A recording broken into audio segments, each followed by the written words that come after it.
Welcome back to the deep dive. Today, we're digging into the story of, well, a giant ape who ended up being Nintendo's unlikely hero. We're talking Donkey Kong. Hmm? And our mission here is to unpack how this one character, or maybe the creativity around him, saved Nintendo from financial disaster. Not just once, but twice. Yeah, two totally different times, two different tech eras. It's a fascinating look, isn't it? Because the sources really show us that Nintendo's big wins often came from, let's say, unconventional thinking, not dry business plans. Exactly. Less about spreadsheets, more about bold, creative leaps, and some pretty clever tech pivots. We'll focus on 1981 and then jump to 1994. Okay, let's set the scene for that first crisis. 1981. You have to remember, Nintendo wasn't the giant we know today, especially Nintendo of America. They were kind of new, struggling. Very much struggling. They were entirely focused on the arcade market at that point. Right, no home consoles yet. And their big bet, this arcade shooter Radar Scope, it had just completely bombed in the US. Oh, it flopped hard, as the sources put it. This was a huge investment for the brand new Nintendo of America. They'd sunk a ton of money into manufacturing and shipping these machines. And suddenly they're stuck with thousands of them, just sitting there. Yeah, thousands of these big, expensive cabinets in warehouses. It wasn't just lost potential revenue, it was actual crippling debt. Yeah. They'd paid to make these things nobody wanted. So this is serious, like company ending serious for their US operations? Absolutely, it was an existential threat. They desperately needed a hit game to put into those radar scope cabinets just to recoup the losses. And they couldn't just make any game right. It had to work with the existing hardware. Precisely. The new game had to run on the radar scope circuit boards. So, significant technical limitations. Whatever saved them had to fit inside the failure. Okay, so mechanic stations, who do they call? Not the top engineers, interestingly enough. No, they turned to Shigeru Miyamoto. And you have to understand how wild this was. He wasn't a programmer. Not at all. He was an artist, background in industrial design, totally untested in actually designing a game from scratch. The sources mention that internally a lot of the tech folks were pretty skeptical. They probably wanted another shooter or something familiar. Right. They doubted this, whimsical idea from an artist could solve a massive hardware inventory problem. It was a huge gamble by Nintendo's leadership back in Japan. But Miyamoto gets the job, repurpose these failed machines. What's his big idea? Well, he completely throws out the space shooter concept. No lasers, no aliens. Okay. His idea is, well, it's almost like a little cartoon story. You've got a carpenter, his girlfriend's been kidnapped by this giant ape, and the ape is throwing barrels down at him. A carpenter, a girlfriend, and an angry ape. That's different. Totally different. And the team literally had to take apart the old radar scope machines, rip out the old boards, and wire in Miyamoto's new game. And the hero, this carpenter, was originally called Jumpman. That's him, Jumpman, who of course later becomes Mario. The whole game was just climbing this construction site, dodging barrels and fireballs. Simple mechanics, jumping, climbing. But it worked. Why? What made Donkey Kong catch on when Radar Scope failed so badly? I think it comes down to a couple of things Miyamoto did differently. First, relatable characters and a clear goal. It wasn't just abstract points. You were trying to rescue someone. Pauline, right. Pauline, exactly. And second, it had a narrative, like a beginning, a middle, distinct levels, and an end sequence. Most arcade games then just looped endlessly until you died. So it felt like you were achieving something more than just a high score. Yes. It gave players a reason to keep putting quarters in beyond just pattern mastery. They wanted to see the story through. It broke the mold. And the result was, well, history. Quarters flooded in. Those useless radar scope cabinets became gold mines. Absolutely. Donkey Kong was a phenomenon. It generated millions, saved Nintendo of America from bankruptcy, and really established Nintendo as a major player. You could argue it funded their entire move into home consoles later. Save number one. Okay, so fast forward about a decade. Right. Early 1990s. Things have changed. Mario is now the global icon. Nintendo dominates the home market with the Super Nintendo or SNES. But Donkey Kong himself, he's kind of faded into the background, hasn't he? Just an old arcade memory, maybe an antagonist in a Mario spin-off here and there. Pretty much. And Nintendo's facing a new kind of crisis. Not financial this time, but an image crisis, a relevance crisis. Yeah, the 16-bit console war. Sega Genesis is making huge inroads, especially with teenagers.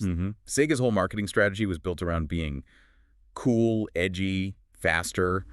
Sonic the Hedgehog versus Mario. And Nintendo, with its family-friendly image, suddenly started to look a little, maybe old-fashioned, or just for younger kids. Exactly. That image became a potential problem. Sega was hammering them on speed and attitude.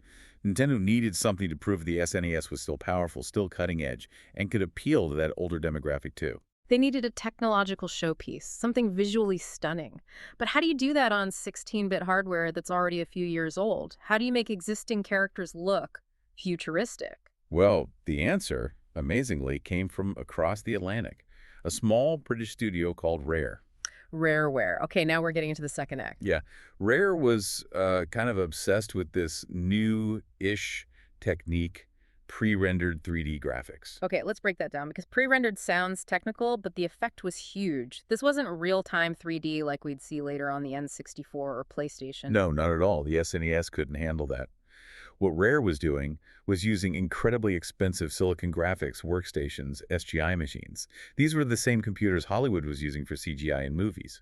Think like Jurassic Park. Whoa, okay, so serious computing power, far beyond anything a home console could manage. Absolutely. They could use these SGI machines to create really detailed, smoothly animated 3D models of characters and environments, millions of colors, complex lighting, stuff the SNES could only dream of rendering in real time. So they build these amazing 3D models on supercomputers. Then what? How does that get onto a SNES cartridge? Ah, that was Rare's magic. They would render these 3D models, capture specific frames like key animation poses, and then painstakingly convert those high-resolution 3D images into essentially flat 2D sprites that the SNES could display. So they were like taking photographs of 3D models and turning them into super detailed 2D pictures? That's a good way to put it. It was an incredibly clever compression and optimization process. They managed to capture the look of 3D, the shading, the volume, the detail within the severe limitations of the SNES palette and memory. And Nintendo saw a demo of this. They did, and apparently they were blown away, seeing these incredibly fluid, detailed characters moving around environments that looked almost photorealistic for the time on their SNES hardware. It must have looked impossible. Pretty much. Nintendo's reaction was immediate. They bought a huge stake in Rare, like 49%. Another massive bet on unproven tech, just like trusting Miyamoto years earlier. And they decide this new tech needs a flagship character. Right. And who better than the character who saved them the first time? They decided to bring back Donkey Kong. But this time, not as the villain throwing barrels. He's the hero now. He's the hero. The project becomes Donkey Kong Country. And the launch in late 1994, I remember this. It wasn't just a game release, it felt like an event. Oh, completely. It hit the market like a thunderbolt. Yeah. People just couldn't believe those graphics were running on a Super Nintendo. It looked like next-generation stuff. It made your existing SNES feel new again. The jungles looked so lush, almost tangible. And you have to mention the music. David Wise's soundtrack was phenomenal. Yeah. It wasn't just background noise. It was this atmospheric, almost symphonic score that perfectly complemented the visuals. It completed the whole immersive experience. The timing was crucial too, wasn't it? People were already talking about the next generation. Absolutely. The Sega Saturn and Sony PlayStation were on the horizon. Critics were basically saying the SNES was done, that 16-bit was history. And then DKC lands. And DKC just shattered that narrative. It sold, what was it, over 9 million copies. Phenomenal numbers. It became the second best-selling game on the entire SNES platform, only behind Super Mario World. Wow. 9 million. Yeah. And critically, most analysts agree, it gave the SNES a massive shot in the arm. It extended the console's lifespan significantly. It bought Nintendo time, essentially. Crucial time. Time they needed to finish development on the Nintendo 64. Without the huge success and revenue from Donkey Kong Country and its sequels, Nintendo might have been left behind in the transition to 3D. Sega and Sony could have just dominated. So it really is this perfect symmetry. Two massive crises, decades apart, different problems. And both times, the answer involves Donkey Kong and a radical, non-obvious solution. Let's just connect those dots clearly. Oh. 1981. Save number one. Yeah. Driven by Miyamoto's sheer imagination, his focus on character and story. It was a creative solution to a financial and hardware problem. Right. Trusting the artist. Then, 1994. Save number two. Driven by Rare's technological wizardry, pushing hardware to its absolute limit with pre-rendered graphics, a technological solution to an image and relevance problem. And the amazing thing is, neither solution was just about making a slightly better version of what already existed. It wasn't just a better shooter in 81 or just a slightly prettier platformer in 94. No, they were genuine leaps. One based on game design philosophy, the other on visual technology. Both required taking huge risks. And both times, Donkey Kong was the vessel. He bridge those two eras. It showed that maybe playfulness, character, that kind of core fun could be more powerful than just raw specs. Yeah, I think that's the core insight. It wasn't about bigger guns or more complex simulations. It was about delivering joy and innovation, whether through narrative or through graphics. So the big takeaway here seems clear. Donkey Kong stands as this incredible example of how creative thinking and calculated technological risks can literally save a company.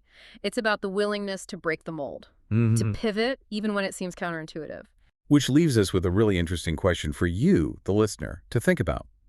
Nintendo learned this lesson, perhaps subconsciously, that playfulness itself could be powerful. If you take that idea and apply it today, In our world of AI, hyper-realistic graphics, massive online worlds. right, what are the non-obvious creative or technical risks that a major platform or brand should be taking now? What's today's equivalent of trusting the artist with the keys to the factory or investing millions in graphics tech that seems almost impossible? Where are those hidden opportunities to innovate through maybe simplicity or charm or just pure unexpected fun rather than just more power? Exactly. The next big save might be hiding in plain sight, waiting for someone to prioritize imagination again.